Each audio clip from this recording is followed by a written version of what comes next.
Your Excellency Dr. William Samuel Ruto, President of the Republic of Kenya, Your Excellency Mr.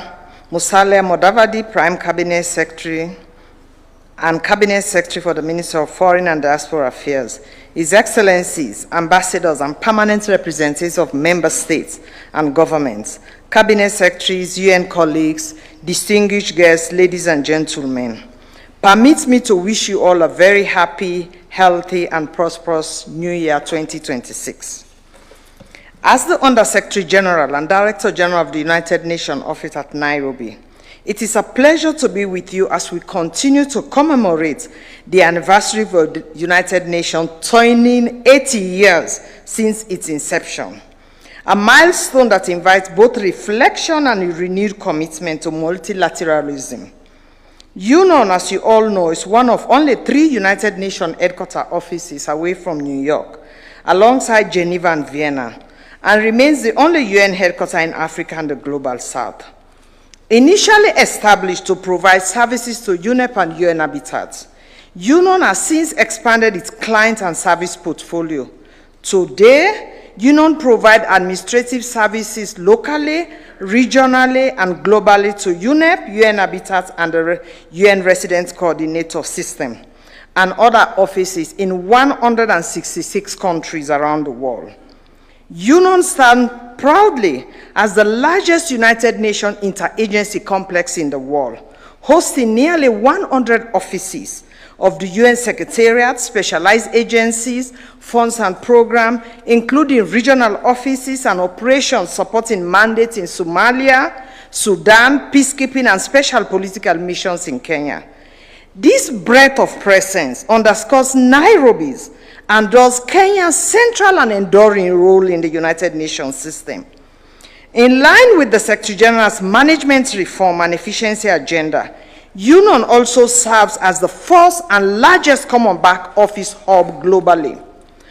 For the first time, core operational services, including administration, information technology, human resource, logistics, and procurement, have been consolidated across the UN system in Kenya into an integrated one-stop service model, the Kenya Common Back Office.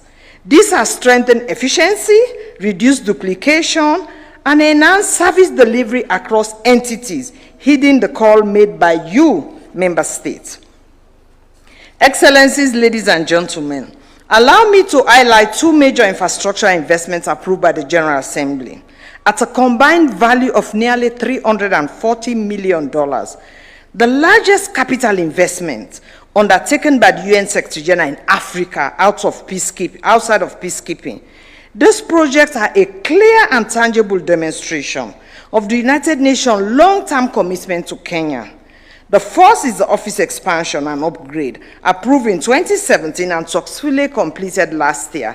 Importantly, the project was completed ahead of schedule and under budget, reinforcing UNON's strong track record in delivering complex capital projects efficiently and responsibly. The second is the conference facilities project, approved in 2023. This transformative investment will expand meeting capacities from 14 to 30 meeting rooms, including the construction of a new 1,600-seat assembly hall. This project will ensure that the only UN headquarters in Global South is equipped with modern, secured, and fit-for-purpose facilities capable of hosting mandated intergovernmental meetings well into the future. Early works began in 2025, with full construction scheduled to commence this year and completion expected in 2030. Excellencies, ladies and gentlemen, as the global home of environmental multilateralism and as the headquarters of UNEP and UN Habitat, UNON continues to lead by example in environmental stewardship.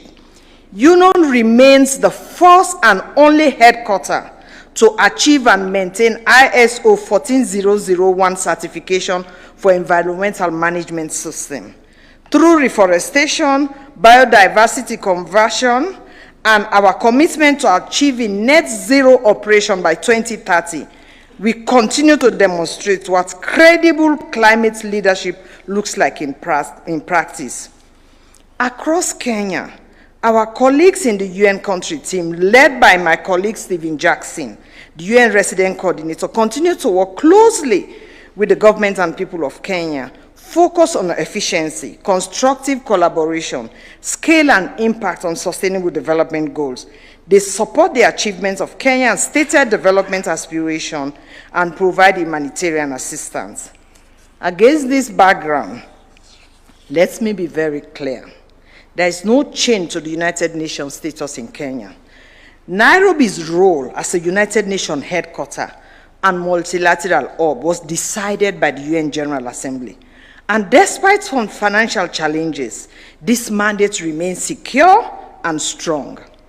Excellencies, ladies and gentlemen, in conclusion, as some of you may know, this is the last annual meet and greet that the UN resident coordinator Stephen Jackson will be attending, as he will be moving on to a new assignment in a couple of months. On behalf of the UN family in Kenya, I thank him for his service, his contribution, and for his cordiality, and we collectively wish him the very best.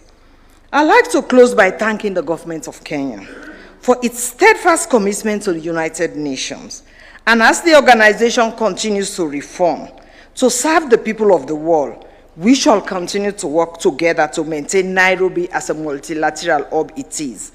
I would also like to thank the diplomatic community here in Nairobi, in New York, and in capitals around the world for your steadfast engagement and support over the years in protecting and strengthening Nairobi as a UN duty station and global headquarters, including through your advocacy in the UN governing and decision-making bodies in New York and Geneva.